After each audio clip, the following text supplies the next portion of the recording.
Finally India strikes back. What a way to start a டேல நம்ம எல்லாருமே எதிர்பார்த்துட்டு இருந்த அந்த ஒரு தருணம் இதுதான். ஏன்னா February 14 வந்து வேலண்டைன்ஸ் டேவாக இருந்தது. அதை வந்து இந்தியாஸ் பிளாக் டே அப்படிங்கிற மாதிரி ஆக்கிட்டாங்க.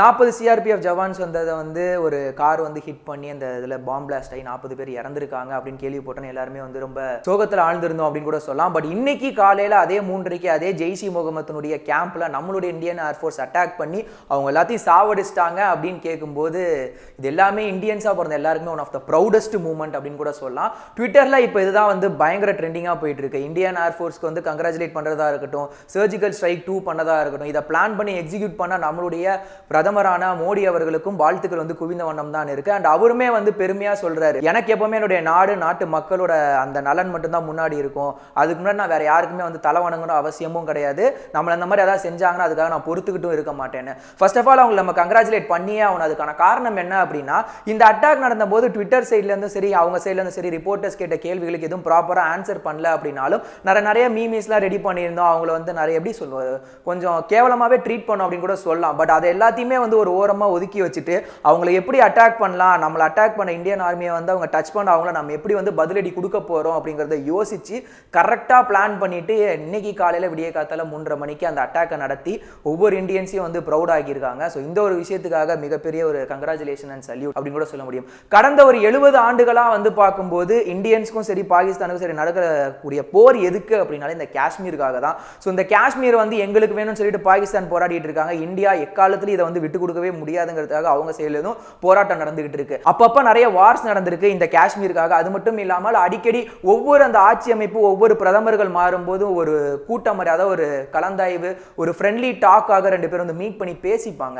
ஸோ அந்த பேஸில் வந்து இந்த பீஸ் கொண்டு வரணும், நம்ம இனிமேல் சண்டை போடக்கூடாது அந்த மாதிரி சொல்லிட்டு ஒவ்வொருத்தரையும் பண்ணுவாங்க. பட் அது முடிவில் என்னவோ அப்படியே கொஞ்சம் கொஞ்சமாக மாறும்போது எப்பயாவது எங்கேயாவது ஒரு இடத்துல வந்து வெடிக்க தான் செய்யுது. இதனாலேயே வந்து காஷ்மீரில் இருக்கக்கூடிய மக்கள், இந்தியாவிலே அதிகமாக இஸ்லாமியர்கள் வைக்கக்கூடிய ஒரு மாநிலம் என்ன அப்படின்னா அது காஷ்மீர் தான் சொல்லுவாங்க. ஸோ அங்கே வாழக்கூடிய மக்களுக்கு அவங்களோட வாழ்க்கை என்ன அப்படிங்கிறதே ஒரு கேள்விக்குறியாக மாறிடுச்சு. அங்கே நிறைய அன்எம்ப்ளாய்மெண்ட் இருக்குது, இல்லிட்ரஸியில் அதிகமாக இருக்கிறது காஷ்மீர் தான். அங்கே உள்ள மக்களுக்கு வந்து எய்தர் நாங்கள் இந்தியாவில் இருக்கணும் இல்லை பாகிஸ்தானில் இருக்கணும் அந்த மாதிரியான ஒரு மைண்ட் செட்டில் தான் இருக்காங்க. இதனால் ஒரு சில கிளர்ச்சியாளர்கள் வந்து உருவானாங்க. எங்களுக்கு தனியாக இந்தியாவை வேணா பாகிஸ்தான் நிம்மதியாக விட்டா போதும் அப்படின்ட்டு இந்த கிளர்ச்சியாளர்களுக்குள்ள ஒரு சில தீவிரவாதிகளை ஊடுருவி அவங்களால ஏற்படக்கூடிய ஒரு சில ப்ராப்ளம்ஸ்னால தான் இவ்வளோ பெரிய வார்ஸ் எல்லாமே ஆரம்பிக்கிறதுக்கு ஒரு முக்கிய புள்ளியாக இருக்குது அப்படின்னு கூட சொல்ல முடியும். ஸோ அந்த வகையில் தான் இந்த புல்வாமா அட்டாக்கும் நடந்தது. ஜெய்ஷி முகமது அப்படிங்கிற ஒரு குரூப் வந்து நாங்கள் இதுக்கு பொறுப்பேற்றுக்கிறோங்கிற மாதிரி அவங்க வந்து போல்டாக சொல்லியிருந்தாங்க. ஸோ அப்போவே வந்து அவங்கள வந்து நேஷனல் வைடு சர்ச் அண்ட் எல்லாமே நடத்தி அவங்க பாகிஸ்தான் சைடு போயிருக்காங்க அப்படின்னு தெரிஞ்ச உடனே பாகிஸ்தான் சைட்லேருந்து நம்ம கண்டிப்பாக இந்தியன் சைட்லேருந்து சொல்லியிருப்பாங்க, ஒரு டிமாண்ட் மாதிரி வச்சிருப்பாங்க, அவங்க எங்களுக்கு பிடிச்சி கொடுங்க, அவங்கள அரெஸ்ட் பண்ணுங்க அப்படின்னு சொல்லிட்டு. பட் அவங்க அந்த லைன் ஆஃப் கண்ட்ரோல் அந்த பார்டர்ல இருந்தது பாகிஸ்தானுக்கு உண்மையிலுமே தெரிஞ்சும் தெரியாம இருந்தாங்களா அப்படிங்கிறது தெரியல. கண்டிப்பா தெரிஞ்சிருக்கும் அப்படிங்கிறதுல எந்த விதமான மாற்று கருத்தும் கிடையாது. ஸோ இந்த லைன் ஆஃப் கண்ட்ரோல் அப்படிங்கிறது ஒரு ஒப்பந்தம் மாதிரி, சீஸ்ஃபயர் அக்ரிமெண்ட் மாதிரி. ஸோ அதை சைன் பண்ணியிருந்தாங்க. இவங்க பெர்மிஷன் இல்லாம, அவங்களோட பெர்மிஷன் இல்லாம அந்த லைன் ஆஃப் கண்ட்ரோல கிராஸ் பண்ணக்கூடாது. அதே மாதிரி பாகிஸ்தானும் இந்தியனோட பெர்மிஷன் இல்லாம அந்த லைன் ஆஃப் கண்ட்ரோல கிராஸ் பண்ணி வரக்கூடாது. பட் இந்த லைன் ஆஃப் கண்ட்ரோல் அவங்க இருக்காங்க அப்படின்னு தெரிஞ்சதுனால ப்ராப்பரா பிளான் பண்ணி இன்னைக்கு காலையில 3:30 மணிக்கு இந்த அட்டாக் வந்து நடந்திருக்கு. எப்பவுமே ஒரு சம்பவம் நடந்தது அப்படின்னா அந்த சம்பவம் நடந்த சுத்து வட்டாரத்தில் இருக்கவங்க கிட்ட நிறைய மீடியாஸ் போய் ரிப்போர்ட்டர்ஸ் வந்து என்ன நடந்தது, அது எப்படி நடந்ததுன்னு கேட்பாங்க. அந்த வகையில் நம்ம இப்போ நியூஸ்ல பார்க்கும்போது அதில் ஒருத்தர் வந்து தெரிவிச்சிருக்காரு, காலையில 3:30 மணிக்கு ஒரு பயங்கரமான சத்தம் கேட்டுச்சு, வெளியே வந்து பார்க்கும்போது ஒரு நில அதிர்வு மாதிரி இருந்தது, அதுக்கப்புறம் தான் தெரியுது ஒரு அட்டாக்கு அப்படின்னு சொல்லிட்டு. ஸோ அந்த சைடு இருந்தா அந்த ஜெய்ஷி முகமது கேம்ப்ல இருந்த நிறைய பேர் வந்து இதனால இறந்து போயிருக்காங்க, தீவிரவாதிகள் எல்லாமே இறந்து போயிருக்காங்க. ஒரு சில அப்பாவி மக்களுடைய வீடுகள் சேதமடைஞ்சிருக்கு, ஒரு சிலர் காயமடைஞ்சிருக்காங்க அப்படிங்கிற மாதிரி நியூஸும் வந்திருக்கு. ஸோ இந்த அட்டாக் நடக்குது தெரிஞ்ச உடனே பாகிஸ்தானுடைய ஏர்ஃபோர்ஸ் இருக்காங்கல்ல, அவங்க உடனே அந்த இடத்துக்கு விரைந்து வந்திருக்காங்க. அவங்க சேர்ந்து ஏதோ அட்டாக் நடக்கிறதுக்குள்ள இந்தியன் ஏர்ஃபோர்ஸ் வந்து ரிட்டர்ன் ஆயிருக்கு அப்படிங்கிற மாதிரி சொல்லியிருக்காங்க. அண்ட் பாகிஸ்தான் ஏர்ஃபோர்ஸ் இருக்கக்கூடிய ஒரு ஒன் ஆஃப் த மேஜர் அவர் வந்து ட்விட்டர் என்ன போட்டிருந்தாரு அப்படின்னா, எந்த விதமான கேஷுவாலிட்டி டேமேஜும் இல்லாமல் நாங்கள் வரது தெரிஞ்சோன்னே அவங்க வந்து டக்குன்னு எஸ்கேப் ஆயிருக்காங்க, தப்பிச்சு போயிட்டாங்க அப்படிங்கிற மாதிரி சொல்லியிருக்காங்க. ஸோ இந்த லைன் ஆஃப் கண்ட்ரோல் அப்படிங்கிறது ஒரு ஒப்பந்தமாக போட்டதுக்கு அப்புறம் எந்த பெர்மிஷனும் இல்லாமல் அவங்க எப்படி எங்களுடைய லைன் ஆஃப் கண்ட்ரோலை கிராஸ் பண்ணலாம் அப்படிங்கிறது தான் ஃபர்ஸ்ட் கொஸ்டினாக இருக்கு. ஸோ இதுக்காக யுனைடெட் நேஷன்ஸ் அப்படின்னு சொல்லிட்டு நிறைய இந்த எல்லா நாடுகளோட இவங்களும் வந்து ஒன்று கூடுவாங்கல்ல, ஸோ அந்த இடத்துல வந்து ஒரு மீட்டிங்காக வந்து இம்ரான்கான் அவர்கள் வந்து கேட்டிருக்காரு. அந்த மீட்டிங் வந்து கூடிய சீக்கிரத்தில் அரேஞ்ச் இன்னும் ஒரு சில நேரங்களில் அரேஞ்ச் பண்ணிடுவாங்க அப்படின்னு தெரிய வருது. ஸோ இந்த மீட்டிங்கில் அவங்க என்ன பேச போகிறாங்க அப்படின்னு தெரியல. ஏன்னா ஆல்ரெடி புல்வாமா அட்டாக் நடக்கும் போதே இந்தியாக்காக வி ஸ்டாண்ட் வித் இந்தியான்னு சொல்லிட்டு நிறைய நாடுகள் நமக்காக சப்போர்ட் பண்ணியிருக்காங்க.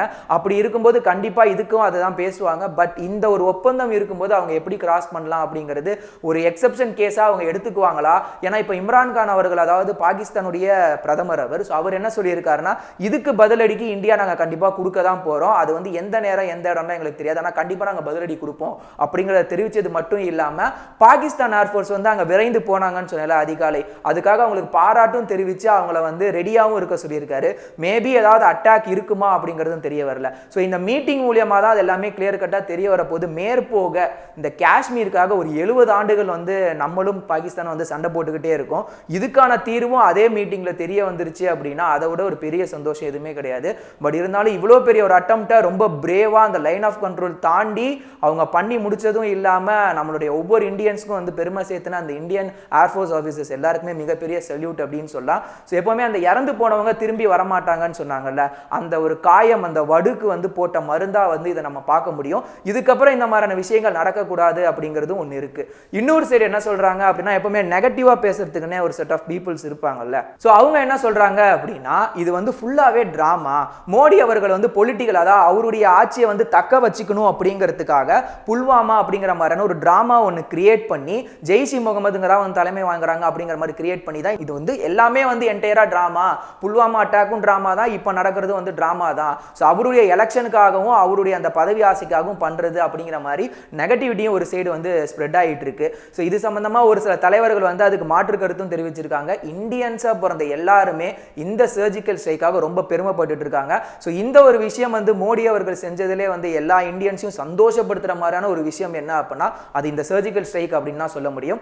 பட் அந்த யுனைடெட் நேஷனுடைய மீட்டிங்ல என்ன நடக்க போகுது அப்படிங்கிறது தெரிய வரல. ஸோ இதை பத்தின உங்களோட கருத்துக்கள் எதுவாக இருந்தாலும் கீழே உள்ள கமெண்ட் செக்ஷன்ல நீங்க கமெண்ட் பண்ணலாம். இந்த வீடியோ உங்களுக்கு பிடிச்சிருக்கு அப்படின்னு நாங்கள் நம்புறோம். இது மாதிரி நீங்க நிறைய வீடியோ பார்க்கணும், அதுக்கு என்ன பண்ணணும் அப்படின்னு நீங்க கேட்டா அதுக்கு நாங்க என்ன சொல்லுவோம், நெட்டி ஃபாரியா சப்ஸ்கிரைப் பண்ணணும் அப்படி சொல்லுவோம். அது எப்படி பண்றது அப்படின்னு கேட்டீங்கன்னா நடுவில் ஒரு லோகோ கிளிக் பண்ணீங்கன்னா சப்ஸ்கிரைப் பண்ணலாம். ஸோ இது மட்டும் இல்லாமல் லெஃப்ட் சைடில் நம்ம ஏகே அவர்கள் நாயை இன்டர்வியூ பண்ணியிருக்கிறது செம பண்ணான ஒரு வீடியோ. ரைட் சைடில் நம்ம ஏகே ப்ரோ பண்ண தலைமை தளபதி சேர்ந்து நடிச்ச இன்ட்ரெஸ்டிங் ஃபேக்ட்ஸ் இருக்கு. 2 வீடியோ பார்க்கலாம், பார்த்து என்ஜாய் பண்ணுங்க.